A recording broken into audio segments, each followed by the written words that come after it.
They say knowledge is power, but you need the wisdom to understand what this actually means. Welcome to the Decoding Health Podcast. I am your host, Dr. Urban A. Kiernan. Each week, we will share the stage with renowned experts as we dismantle the black box of knowledge and unravel the complexities of science and its practical applications in our daily life. This show is committed to illuminating topics ranging from personal health and wellness to cutting-edge biopharmaceutical advancements and beyond. Let's get started.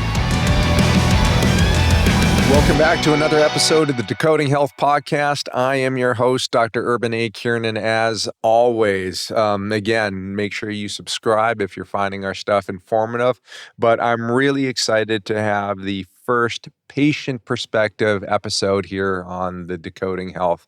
Joining us is an absolutely wonderful personality in person, Mrs. Emily Ruths. And, again, seasoned healthcare business professional, is stellar in life, but has run into a roadblock. And this is why she's here. We do talk a lot about it, the insulin-like growth, the glucagon-like peptide receptor agonists, the GLP-1s, and the pros and cons regarding the use of them. And Emily is bringing forward a very, very personal story. So, Emily, I'm just going to kind of hand it over to you because this is your story.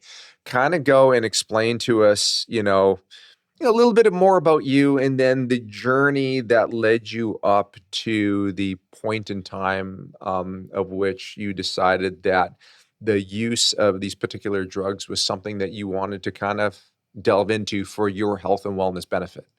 Sure. So I am originally from the Northern Virginia area, born and raised, attended West Virginia University, and in 2020, my significant other and I migrated to Texas for his job, and I've been in healthcare for going on 13 years now.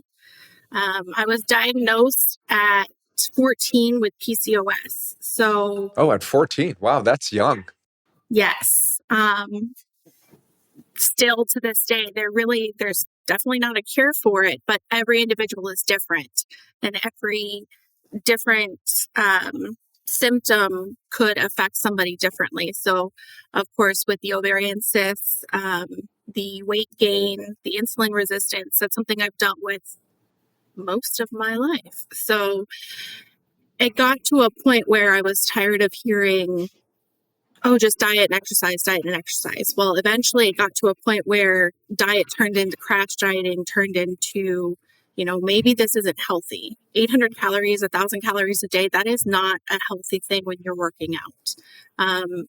You kind of hit a wall, and there is no answer as to why your dieting, your exercise, it's not working. And then doctors just keep telling you, just lose weight, but there's no answer as to why you're not losing weight or why any of your symptoms aren't getting any better.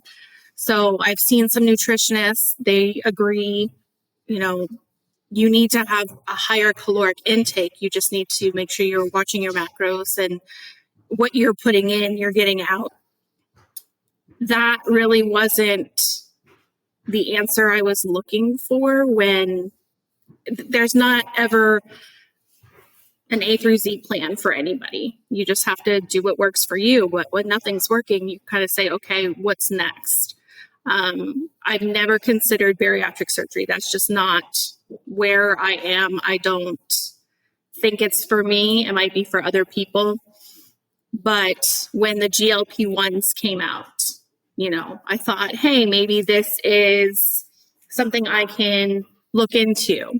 And I have parents that are diabetics that, it worked great for them. Their A1C was great. Their intake of food, like they made better food choices. They were losing a little bit of weight. It just had so many positive connotations to it. Go to your PCP. Your PCP is like, these aren't covered by insurance. I am not going to do a prior authorization for you to do it. However, with my insurance, it is covered. It's just finding a primary care that would follow you through it. But it's something that's so new and something that was used off label for the longest time for weight loss. There wasn't really any protocol for it. It's either you want to do this or you don't want to do this. So my next step was, okay, how is everybody else getting this? They wanted to lose weight. I wanted it not only to lose weight, but maybe it's going to help some of my PCOS symptoms. Maybe it's going to help me with diet and exercise in conjunction with it to do this maybe a healthy way. The only place you can turn to is either a med spa or an online doctor. So let's just kind of give some context here. So in case any of our audience doesn't know, PCOS stands for polycystic ovarian syndrome, and I guarantee most males have no idea of what that is. But to be honest with you, it's one of the largest indications that causes infertility in females. It's a multi-system indication, as you pointed out, Emily, from the insulin resistance from a metabolic standpoint, leading into other things such as, contributing to obesity, can even lead to hypertension. Like there's a full range of biological consequences from that PCOS disease development. And again, as you clearly stated, there is no clear-cut solution for PCOS. I know many people who have that diagnosis. And for HIPAA reasons, I won't go into any of those specifics, but again, it's just the normal thing that's thrown at it is diet and exercise, which, for the record, in some cases works very, very well. And we've talked about this on the show, regarding this whole concept of ectopic fat.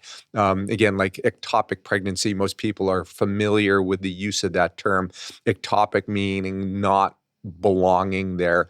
This is one of those examples of a disease in which it's because of ectopic fat through the woman's ovaries that ends up in dysfunction of the ovaries and all of the hormonal regulation that the ovaries actually provide. And it has a full negative effect on the individual. And, kudos to you, Emily, for not going the route of bariatric surgery. Again, I remember when bariatric surgery, and I've got so many PTSD comparators between the bariatric surgery and the claims that were being made. I remember when this came out in the early aughts, because I was in the diabetes space, and they were like, we're curing diabetes, huge claims, and everybody was running off to go and get this procedure done. Well, then the 5-year studies were coming out, and these poor patients were worse off, than what they were doing. So, again, hats off to you for making a educated decision which is best for you. But now you run into this complex space with the GLP-1 receptor agonists, and there is data now showing that there is positive clinical benefit in the treatment of PCOS, and it's part of the excitement when it comes to the potential of these drugs. But at the end of the day, there is no free lunch. Just for the record, Emily and Dan have 2 cats, Onyx and Simba, So and I don't know which one is kind of meowing in the background. Nonetheless, it's not a big deal. Let's just kind of keep on going with this. Now, you were talking about your parents, and then with the whole payor system regarding this, I'm assuming timeline. This is when this was still Ozempic and Mounjaro. Whether it being the semaglutide or the tirzepatide versions of this. The Wegovy and the Zepbound had not been approved yet because those are much more recent. Is that correct, in which the appropriate version or formulation of the drug wasn't available purely for weight loss? It was the type 2 diabetes. You don't have type 2 diabetes. I'm not going to go as the prescriber, risk my license for off-label use regarding this. Is that the correct scenario and situation we're looking at? Yes. Gotcha. My parents were on it when it first had come out. I mean, this is quite some time ago, Yeah. when they figured, hey, metformin isn't just the only thing. We've developed this, but that's only when it was for diabetes. They didn't realize the effect it had on weight loss and how rapid some people could lose weight. I mean, they Right. didn't lose what people are losing now. It was a couple pounds here and there, but the effects of it for their diabetes was astronomical. It was great. Right. Right. But now you have a very different situation. You have a clear diagnosed indication, off-label use, prescriber doesn't want to go and give it to you. So now you're looking at these boutique health spas. Okay, so I'm assuming you walked in through the front door of one of these places eventually and you were like, okay, give me your spiel. No, I Oh, okay. actually, I was interested in it. So I would look around and see, okay, what is this costing? Obviously, it's straight out of pocket. Some people will accept your HSA and whatnot. And I was just like, maybe this just isn't for me. I would feel better if I had a doctor or a nurse practitioner or somebody following this throughout, just like any other medication you're on. You need to be monitored.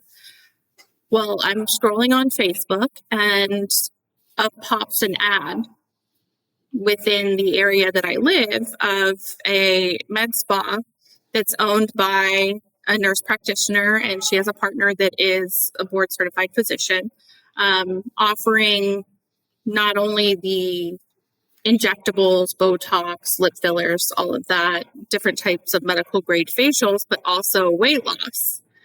So I looked into it. The cost was comparable to what it is anywhere else. I just like the fact that she came from family primary care. Sure. So she's used to following patients throughout. Decided she wanted to open up her own practice of sorts. So I gave it a shot. I called. They said just go on our website, fill out the intake form, schedule an appointment for your consultation, and they'll take it from there. It was a week later. I had which I thought would be a virtual consultation. It was a phone call. So she called me, kind of went over my background, my history. The only questions asked were, do you have issues with your gallbladder, kidneys? Do you have diabetes? Gotcha. Okay, let's move forward. We'll start you on 10 units for the first week and then move you to 15 units the second and third week. And then we'll check back in and see how you feel. And then we'll take it from there. That was around Father's Day. So May of last year, of 2023. Gotcha. Things progressed that I was eventually by week 6 on 25 units. Then by week 9, I was on 50 units, but it was 25 units 4 days apart. Okay. So yeah. So let me ask you this. The actual drug that was being provided to you, was it the name brand from Lilly or Nova, or is this the compounded version? Compounded from a compounding pharmacy that they would partner with. They did not prescribe the name brand because it was almost impossible to get the name brand at that point because of the hype and how popular it became. And being in healthcare, I've seen certain drugs be almost impossible to get, and people that actually need them, they should be entitled to them.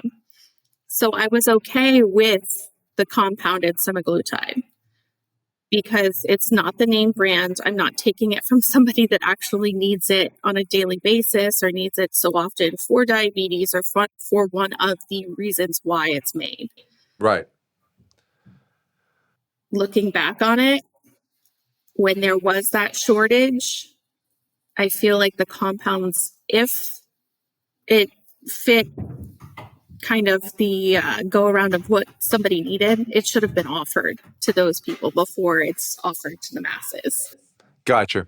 and from what I'm understanding with your story is, to the best of your ability, you're trying to go and do things right, being followed by a licensed prescriber, is a part of this. Personally, yeah, at a minimum, video conference so they can actually see you. I'm more into meeting somebody face to face and start developing that relationship, but that's my own personal quirk. So we'll kind of like leave that aside. But you're doing everything to the best of your ability to go and do this right. You're not trying to go and shortchange anything. Get the drug from a licensed compounding pharmacy, which is actually, I don't even know if that's there was the because of the shortage, compounding pharmacies were allowed to go and participate in the making of the GLP-1 receptor agonist therapeutics, but then the paperwork was filed by Lilly and then later filed by Novo Nordisk that there is no more shortage. And so the compounding pharmacies have recently been put on notice, but then the FDA came back and said they're going to reconsider. And I haven't ever heard that whether or not that reconsideration is still in play. I am going to state this, though, for the record, when it comes to the compounding version versus the name brand, there is a clear difference in the formulation. And this is something that has actually kind of come up repeatedly in the scientific literature, that there's potentially something in that formulation on the compounding side that is increasing the potential of negative side effects.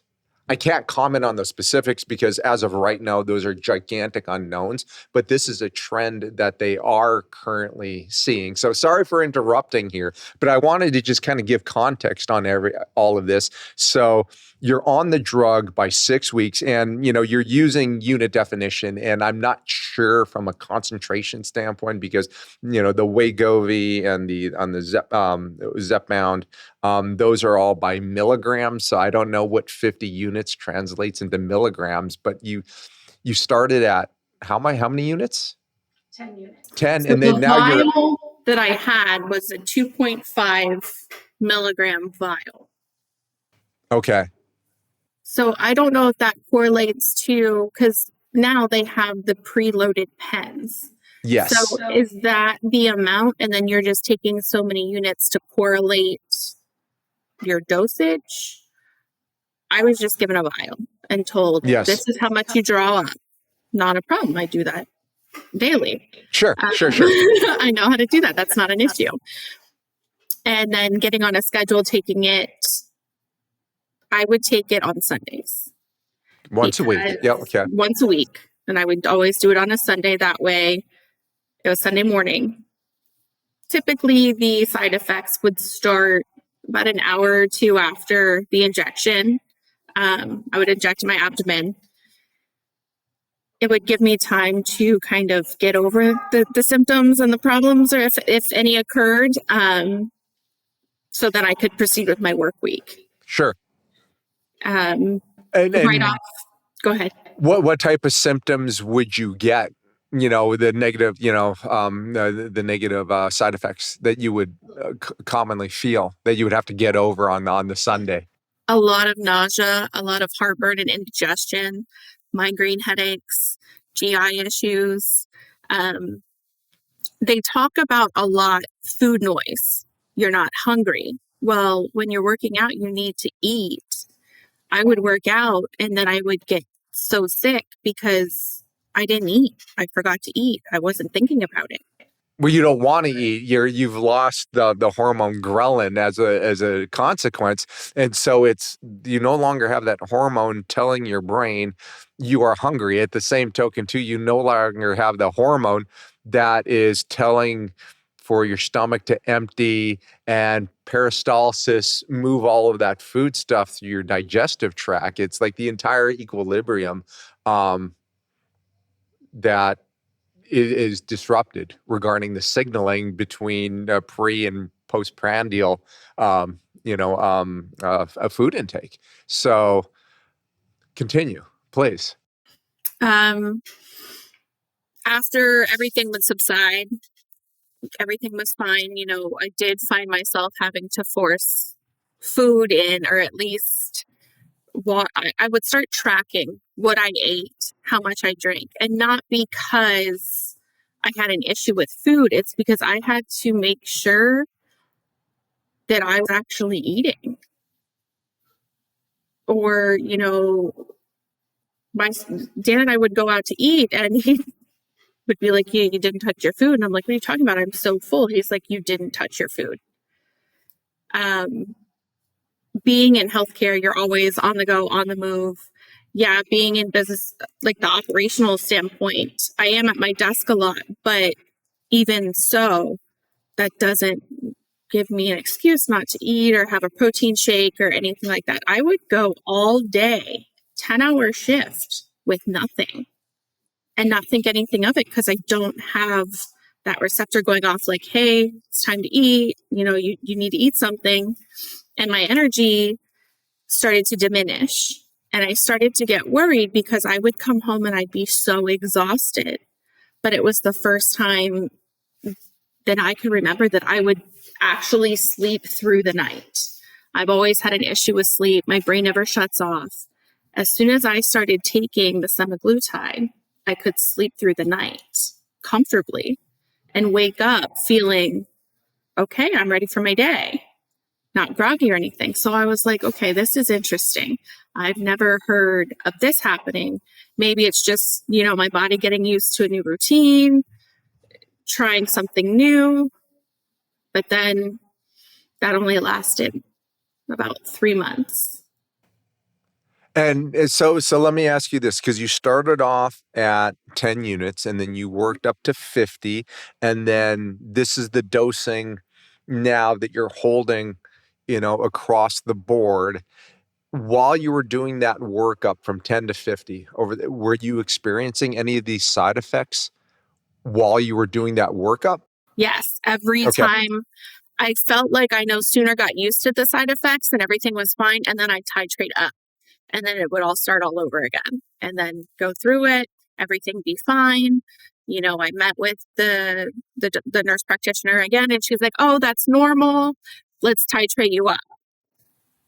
Okay. Because I was losing weight and my blood work was coming back better and better each time. So I said, okay, maybe this is just normal for the titration periods. And I asked, is this normal to titrate so quickly? And she said, well, each person is different and it all depends. You're still losing. Your side effects it wasn't causing her any concern. So we continued. Gotcha. But obviously, at what point in time did you kind of like start questioning your mind? This ain't right, or did that start like almost immediate? But just the simple fact, the prescriber, the clinician you were working with, they were like, oh, just relax. The sky isn't falling. Just go in. Trust me, trust the program. We're gonna stick with the course. Is that kind of like? That's exactly how I just stuck with it and everything was perfectly fine. And then all of a sudden it was not. It was August at this point, and I woke up out of a dead sleep at 1 o'clock in the morning with the most excruciating pain I've ever felt. And I mean, I've had some cyst rupture, and the doctors be like, well, we can't operate. It's already ruptured, so you just got to get through it. I thought that was the worst. No, the pain I had in my shoulder blades was just so intense. I felt like I had an elephant on my chest. I woke up my husband and I'm like, I don't know what's going on. He's like, oh, just drink some water. Like, are you okay? And I was like, I'm just going to walk. So I paced around our house and then I went and I was like, maybe a hot shower. And I went to go get in the shower and he came in after a while and I had passed out. He was like, enough's enough. I'm calling 911. The ambulance and EMS come and they immediately think, oh my God, she's having a heart attack. because I was having so much pain in my chest and back in the shoulder blade. They do an EKG. They give me 1 dose of fentanyl, didn't even touch the pain. Finish the EKG, go to put me in the back of the ambulance to take me to the hospital, give me another dose of fentanyl, and still no change. I couldn't breathe. I was crying. I was throwing up. I couldn't feel anything but the pain. I don't remember them putting me on the stretcher and going down the elevator to get in the ambulance. And I don't remember most of the ambulance ride. The next thing I know, I'm in the ER and I am vomiting, very sick. They're taking blood. I hear them saying, you know, her potassium is critical. Her potassium is critical. Next thing you know, the doctor comes in and says, I think you're going to need your gallbladder out. And I'm like, wait, what? My gallbladder? He's like, well, you're not having a heart attack. You're not having a panic attack. The pain you're feeling correlates to this. And Dad looks at me and looks at the doctor and was like, it's those shots. He never wanted me to start them. They finally get me into a room within the ER, and I have to go through multiple scans. I'm going through bags of fluid. My potassium is not changing. My magnesium is not changing. They can't figure out what's going on. I have almost no nutrients because I've been so sick.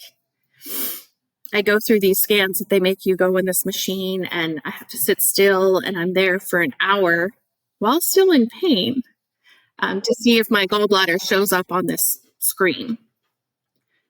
Never showed up. It wasn't an MRI. I can't remember the name of, I don't think it was an MRI, but I was definitely in a machine from chest down. Gotcha. And I was completely still for an hour, and they gave me some type of contrast. They can see the liver, they can see the pancreas, but they can't see the gallbladder. And that's what they were looking for. I'll have to look up to see exactly what that test was, and I can even send you the results. Eventually, they come in, they're like, yes, we're going to get you prepped for surgery. Well, they didn't have time on the schedule then. So they had to keep pumping me full of fluid and give me pain medication. And at this point, it's like 3:00 in the afternoon the next day. I'm still NPO, no water, no food, no nothing. To find out I'm on the schedule the following day for surgery at 10:30. That's so in case any of the audience members don't know what NPO is you're not allowed to eat or drink anything because they need your digestive tract empty for the anesthesia. And you know, I've had to go NPO for like over 12 hours before, which, you know, from my personal standpoint is miserable. Now they're asking for over 24 hours on NPO, and you know, at least maybe from the drugs you aren't feeling hungry, but nonetheless, like, you know, water restriction, you know. And that was the worst, is the fact that I couldn't even have ice chips. So that was really difficult. Going back and thinking about it, I really take for granted. Did they at least give you the sponge to go and wipe through your mouth, to go and like moisten your mouth up? I think they just kept giving me pain medication and hoping that I'd fall asleep so it would pass time. God, no, somebody hit me over the head with like, you know, a hammer or something, like knock my ass out. Yeah, so that sounds absolutely miserable. So, okay, you're going to surgery the next day. Do we want to jump to the surgery, or is there more while you're still waiting to go? We got delayed. Car accident where somebody lacerated their colon, jumped me. So I didn't get into surgery till I think either 11:45 or 12 o'clock the next day. Everything was great, went great.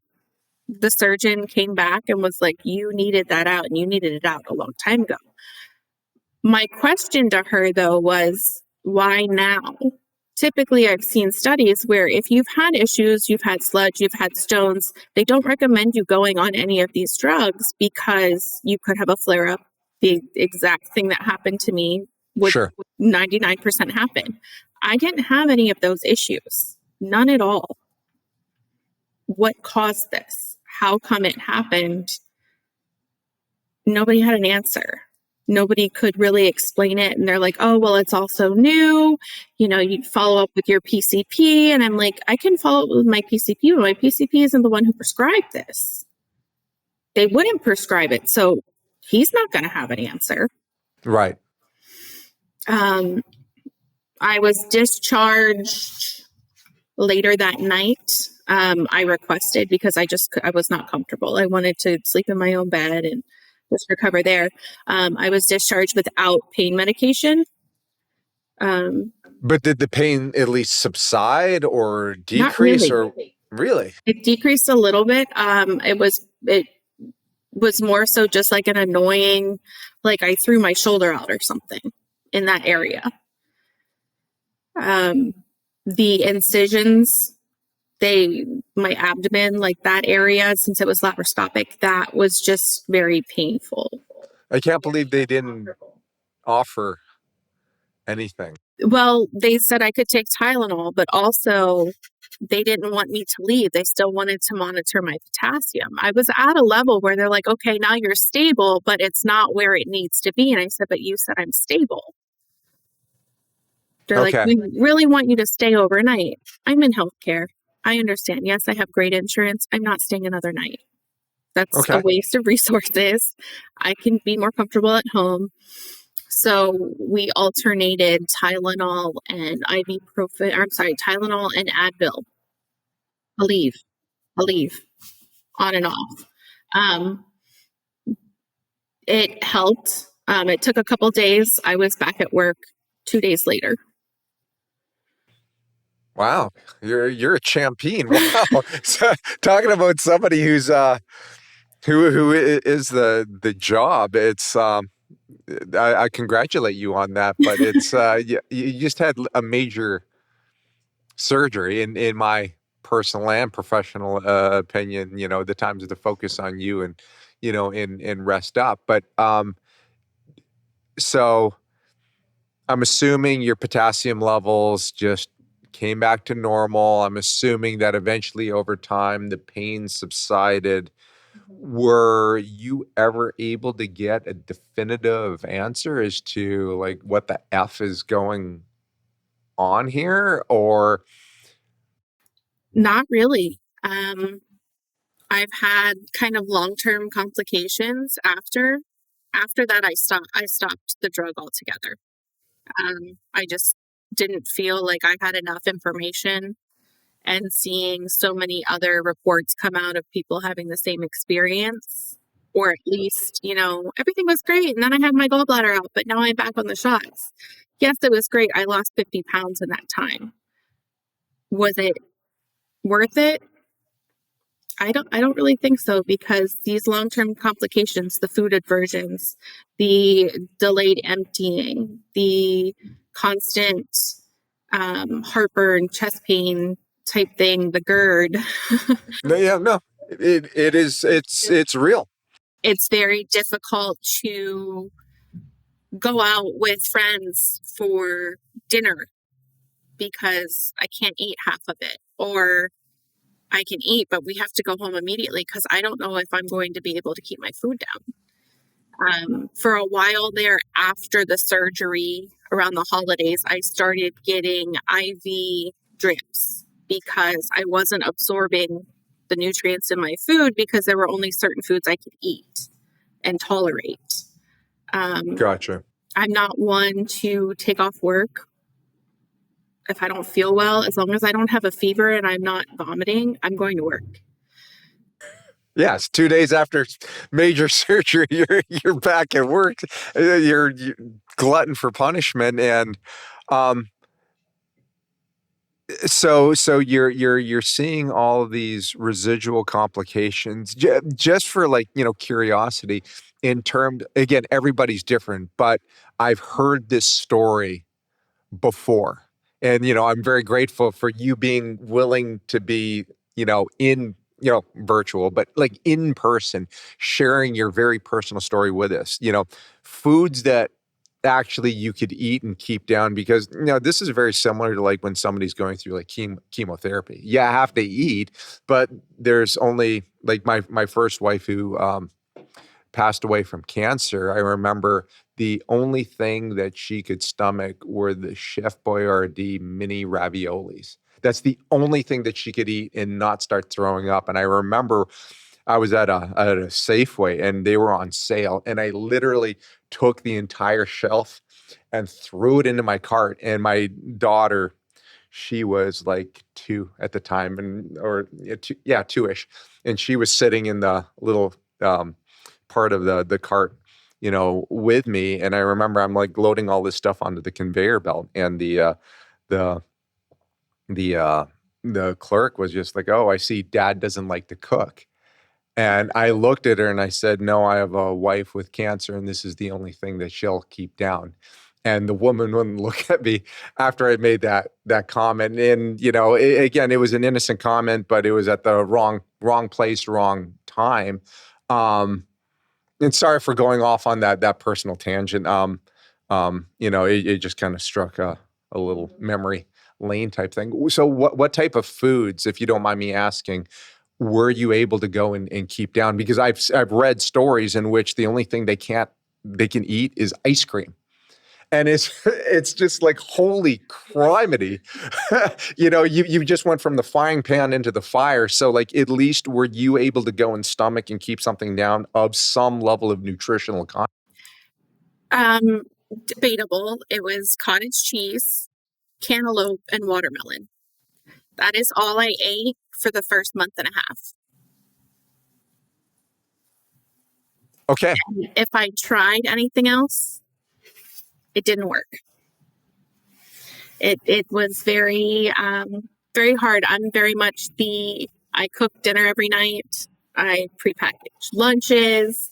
I make sure that not only my husband is fed and taken care of, but just having something on hand at work, it's easier that way. So I'm not eating junk because we have a lot of snacks at work. Um, just because you never know if you're running from the OR to PACU, you go in the break room, grab whatever's easy, shove it down, and carry on.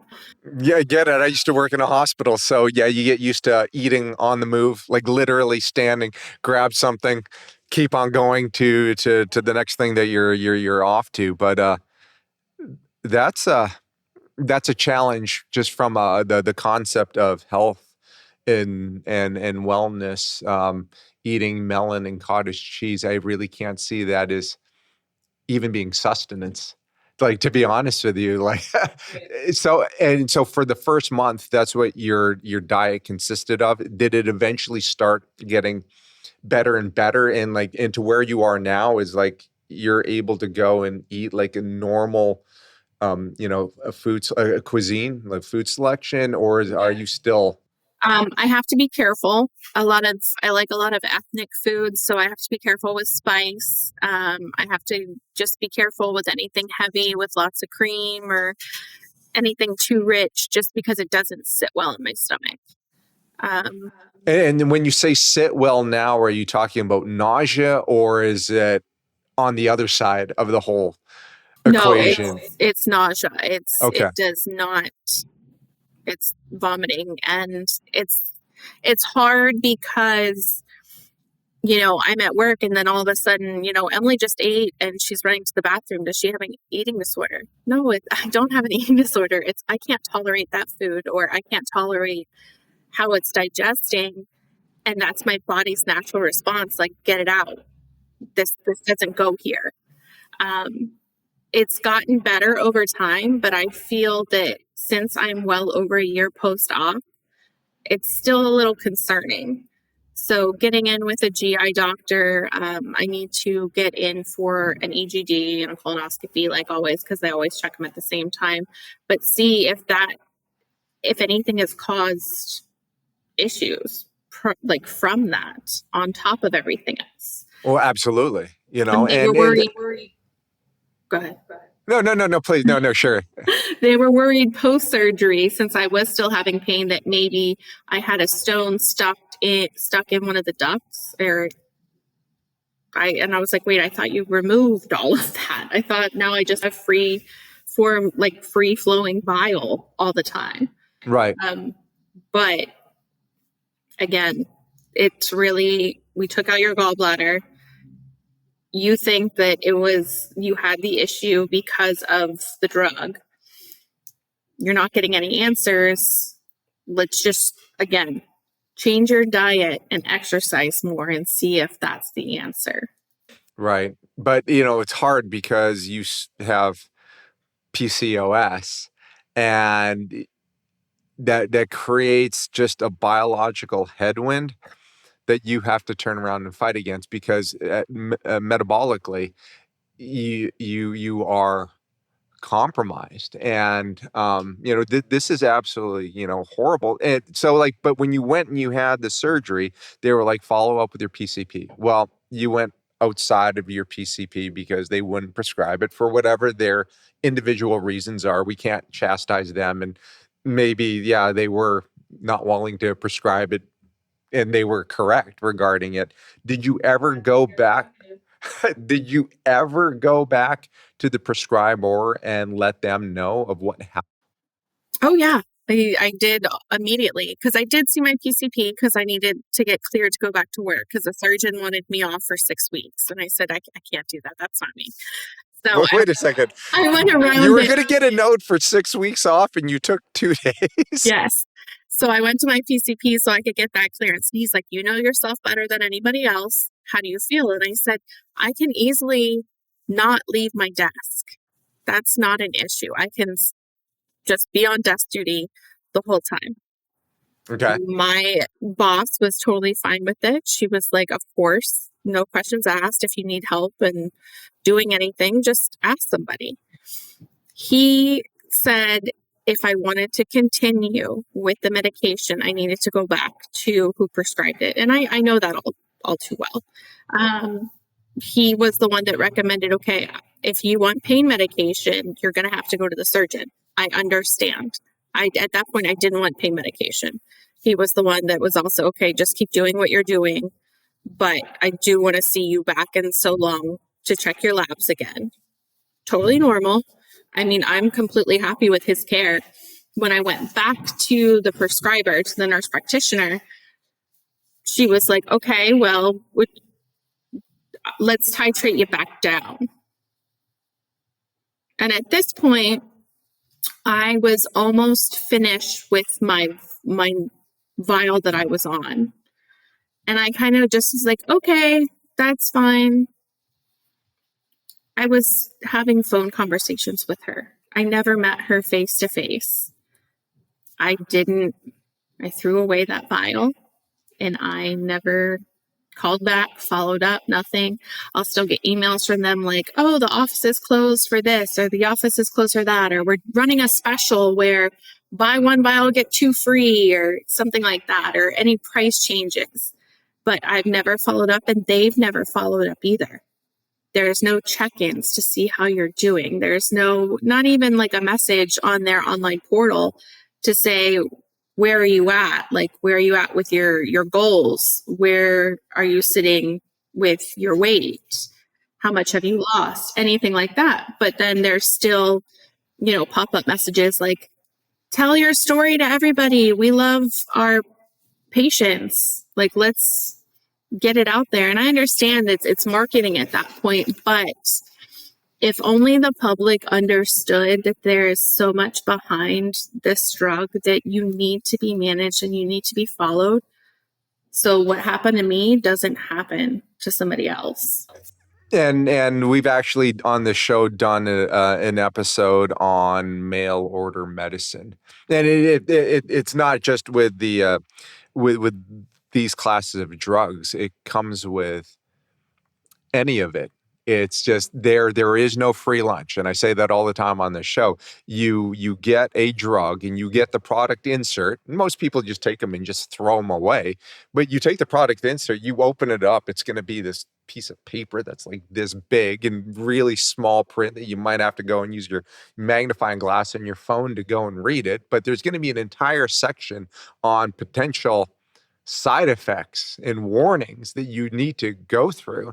And again, this is just like anything else with in life. It's like when things are good, nobody cares. It's when something goes wrong, it's just like, where do you turn around and go to on this? And it's really sad that the actual prescriber is so actually removed from your personal case that, it's like, again, I understand that it's like automatic emailings because you're in the system, but it's just like you've had this horrible incident. It's like they should go in and like opt this person out of these types of communications, and I'll take over communications because this is my patient. I need to go and follow up with true patient health care, not just a revenue number at that point in time. And how do I get a return customer? So, it's, I'm sorry that there's this sterility, when it comes to that whole thing, because this is truly traumatic. And then I'm just trying. So between the surgery to the point where you reached out to the prescriber, like what type of delay was there on that? Because I just want to kind of like understand, like, well, let's titrate you down versus just going cold, turkey. Like I know that there's some medications like, such as lamotrigine. Actually, no, lamotrigine, if you develop the rash, you have to go cold turkey off of it because you can't be exposed to that drug anymore. Like I'm just kind of curious, and you probably can't answer this question. Like, what is the mindset regarding let's titrate you down off of this when you've already had like one of the worst reactions?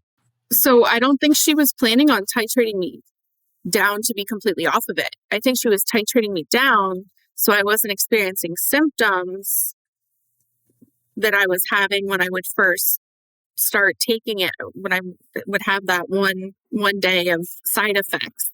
I think because it was 2 weeks after the surgery that I scheduled another appointment. But she said, okay, let's lessen your dose. Let's go down. She never had any inclination of, she never wanted to have me off of it because I Wow. had so much success with it, with losing weight. Yeah, but again, I mean, sorry for kind of like, losing my place on that. It's just like I understand. And again, I own my own drug company, so I understand the rules of the game when it comes to the therapeutic. And in terms of the clinical outcome, which in this case was weight loss, irrespective of where the weight is coming from, because a good portion of this is sarcopenia. You were wasting muscle. A good, they still don't have an answer with that, but a part of that is probably you're not eating. So you are muscle wasting because you can't meet the metabolic needs of that, but you're losing weight. Therefore, the drug is actually working. And the side effects, well, these have been documented before. They're rare, but I want to keep you on as a customer. That's the only way that I'm turning around and interpreting what you're saying, which, to be honest with you, is pretty effing shitty. Pardon my French. In saying that, so you just took the vial, you threw it away. Going through life, you're a year post surgery. Are you able to work out again? Oh yeah. Okay. I can. I'm not very good at it, especially with it being Q4 and being in healthcare. It's From a scheduling, yeah, yes, trust me, I get it. it's almost near impossible to not only make time for that, but even make time for other things, friends, family. You know, we work all day, we get home, make dinner. I'm ready for bed. Gotcha. But I have a better quality of life now, knowing what I can endure, what I can handle. I have a better relationship with food, understanding macronutrients and what I need to not only energize myself. I mean, I'm not going to lie, I still have a problem with sugar. Who doesn't nowadays? I'm sure you Well, don't. it's one So, of the most addictive substances right. on the freaking planet. I will stake my reputation on that. Okay, you know, But better. it's great to it's great to be able to move forward from that, but also remember, okay, the easy answer, because it is an easy answer. It's so readily obtainable. It's almost like, okay, that was my way out. But at the same time, I think back, well, I did my research. Everybody's different. Maybe, I should have just stopped when my primary care was like, I don't think you need it. I'm not going to prescribe it. But everything moving forward, I mean, I take it day by day. I learn new things about food and I take everything to heart. I up my water intake. I get my steps in. There's other ways to go about it, but it's also kind of a mind game, understanding, okay, I have this condition that I'm predisposed to certain things. It's hard to lose weight. But at the end of the day, you have to be happy with who you are and your size and understand that, being thin, if that's your goal, doesn't always mean being healthy. Oh, well, 100%. And it's again, I totally respect and understand the life inconvenience of being a healthcare provider. It's I've got many people in my ecosystem who fall into that, and yeah, it is hard, and I totally understand when you do get home, you just want to crash. Crash and burn, like almost like, and it's like everything else can just go to just everybody F off because I don't want to deal with anything. It's I'm glad I did not become a physician because that whole concept of being on call would just drive me nuts at this point in my life. But nonetheless, so you're able to go and make these life changes, better relationship with food, better understanding and education. To get to that knowledge base, was there a resource that you reached out to, or was that all self-study that you had to go through in order to get that knowledge? It was a little bit of both. So, being in healthcare, working in elective surgery, I have a plethora of surgeons and doctors, anesthesiologists, nurse practitioners that are with me every day, kind of picking their brain. What do you think about this? How do you feel about this? Well, a lot of them wanted to pick my brain and be like, I have patients scheduled for surgery and they don't understand why they can't be on their GLP-1 for a week. And I said, well, tell them they're going to aspirate and die. Like, I mean, you cannot have anything in your stomach. Do you Yeah. want to choke on your stomach contents while you're under anesthesia? No, you don't, because you might not survive that. It's kind of just being able to relate with patients, with the doctors, with the surgeons, with other people.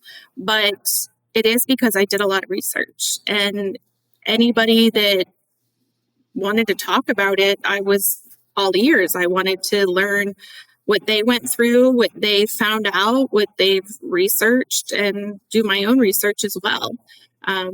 You can't trust everything on the internet, obviously. I mean, look at how many influencers there are that are promoting, oh, just take this and it'll cure your PCOS. Well, I know hands down that is not true. It's just you can't believe everything, but also take it for face value. If somebody is explaining their story, you can't be really judgmental about it, but ask them questions. If they don't want to answer, that's fine, move on. But a lot of message boards, a lot of blogs, just a lot of podcast videos, just kind of digging deeper to see if maybe somebody's been through a similar situation, but they have the answer as to why it happened, since I can't seem to get an answer. And you know, that's kind of the crux of the world that I live in drug discovery and development. It's like you go and you set up your clinical trials and you run your studies within your patient groups within the confines of that clinical trial.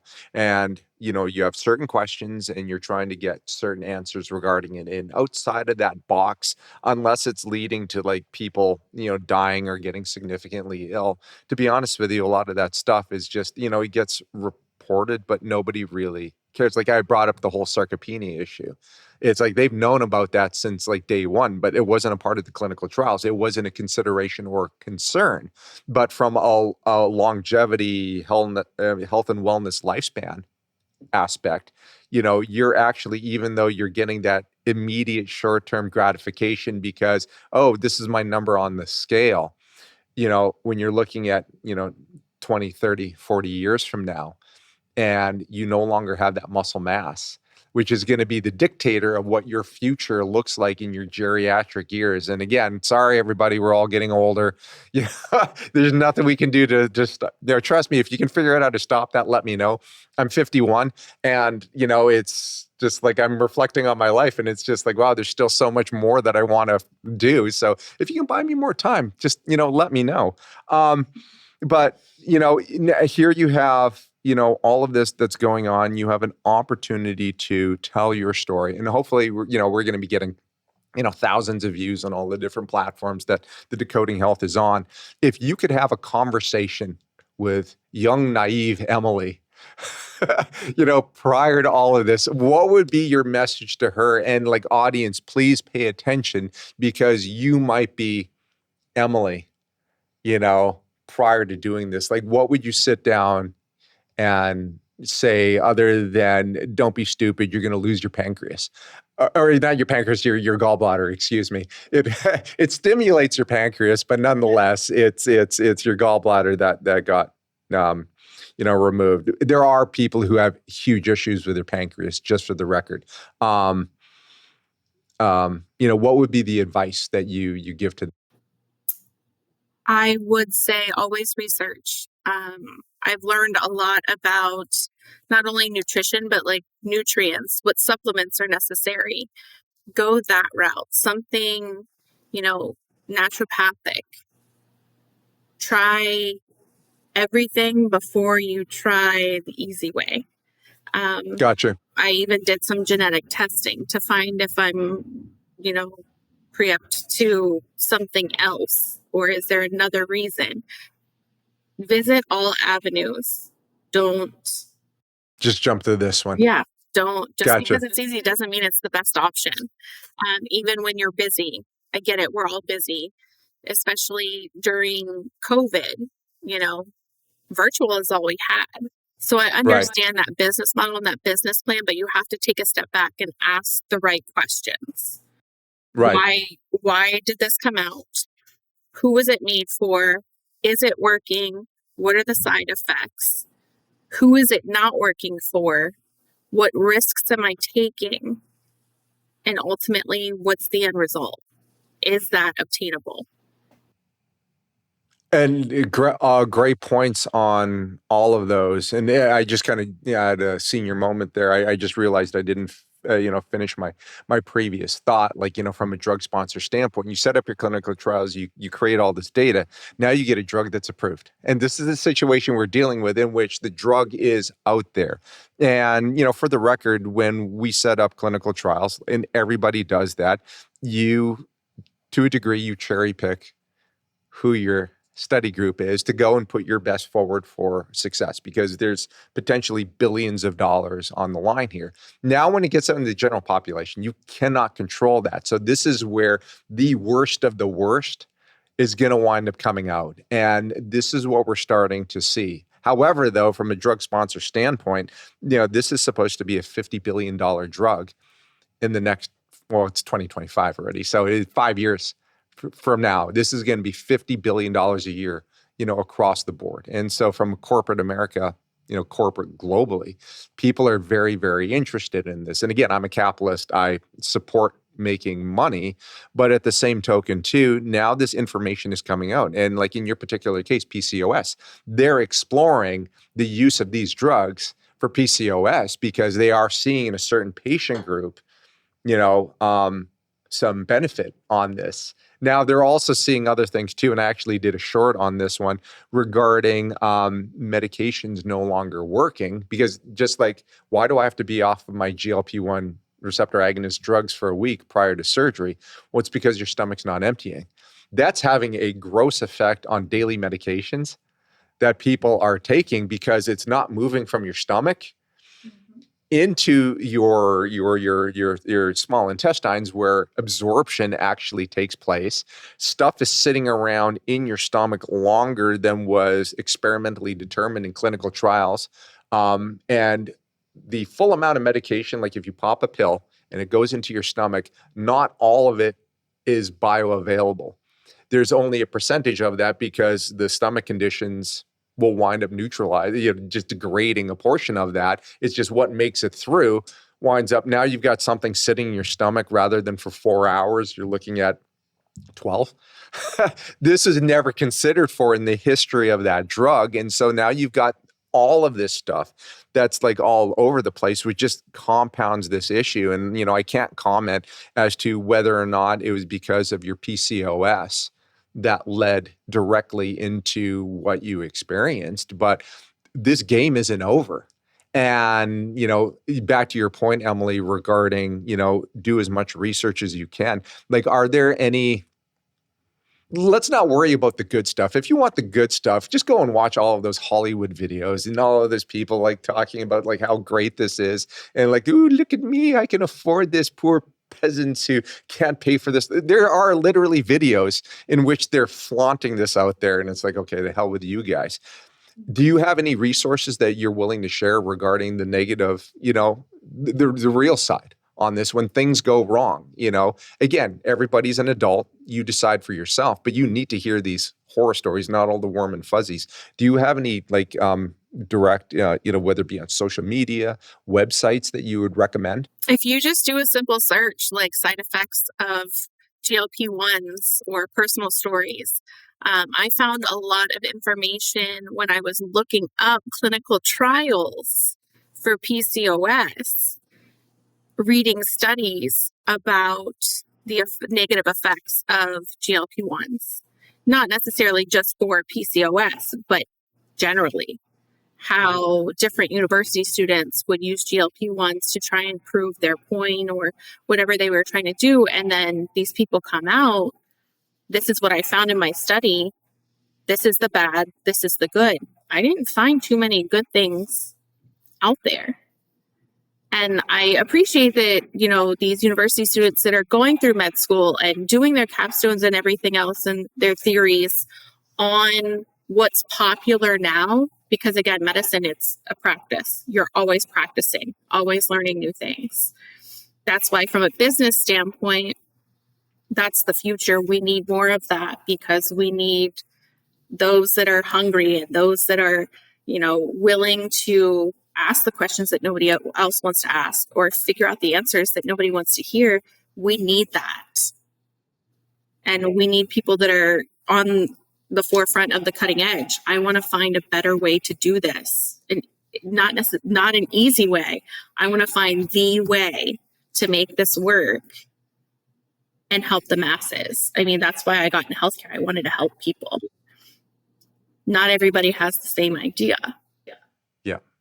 And that's why I'm in this walk of life that I am. It's being able to go and find, appropriate solutions. Again, it's not going to be for everybody, but you need to do your best job to make sure that you've got this comprehensive package in which there is this level of appropriate informed consent and disclosure. So again, you're an adult. You made this decision on your own. Unfortunately, this didn't pan out. But, as this knowledge base grows and grows, if you are considering audience member, if this is the route you want to go, just make sure you know what you're signing up for, and nobody can sit there and say, I told you so.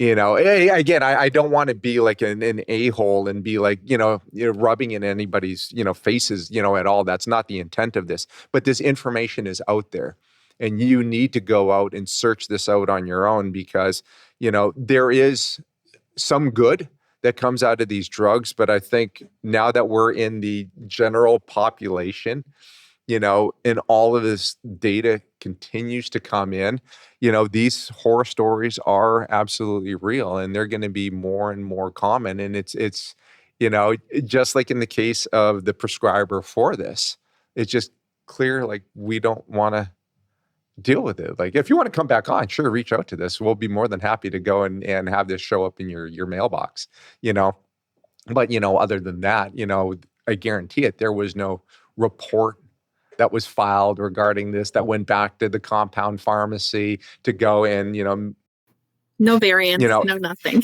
Yeah. So again, it's a horrible situation. So we're at time here, Emily. I really want to thank you for, you being a humble individual and sharing this horrible stuff, horrible situation that you had suffered. Again, to we've got your personal social media links on there. I don't know if you post about this story that's on there, but if an audience member has, questions to you, would it be possible? Is it okay for them to kind of like shoot you a DM? Yeah, of course. I'm always here and ready and willing to answer questions and just be an ally, trying to figure out this world of what works for us. Absolutely. Again, there's no one size fits all, but this is reality here. This is truth. And so, again, appreciate you sharing your story, and wish you the best of luck in this continued recovery. I hope that you're able to find more and more answers to what's going on. And since you and I are now connected, and I'm constantly looking up a lot of the trends that are going on in this space, if I come across something and it's just like, oh my gosh, that's Emily right there, I will definitely send you the scientific literature so that you can go and be, at least you can't turn the clock back and fix this, but at least you can get a peace of mind in understanding what biologically went on in you. And again, just enhancing your ability to tell this story for the benefit of others. So again, thank you so very much for your time. Appreciate you. Appreciated meeting Dan as well. And just looking forward to, being able to interact with you guys again, on this. And again, maybe even getting an update at some point into the future, regarding all of this stuff. So, again, appreciate your time. Audience members, again, make sure you guys subscribe. If you have any comments or questions, please drop them down below. More than happy to go and dive into this deeper. If you guys have any questions for Emily, she's given her blessings. Reach out to her on her social media handles. Again, we're in all of this together. So until next time, we'll catch you then. Individuals looking to unlock their true potential should look no further than Restore Health AZ. Whether someone is an elite athlete or a high performer in their industry, Restore Health AZ is there to help them reach new heights. Their groundbreaking restorative injection therapy and anti-aging precision medicine are designed to rebuild health naturally. At Restore Health AZ, they believe in the power of biohacking and regenerative therapies to optimize performance and longevity. Their innovative approach includes treatments like V-cell therapy, which harnesses very small embryonic-like stem cells to promote tissue repair and rejuvenation from within. For those who won't let pain hold them back, Restore Health AZ offers a solution. Interested individuals can visit restorehealthaz.com to take a pain quiz and get a free 10-minute consult with one of their experts. They can experience the future of medicine and revitalize their performance with Restore Health AZ.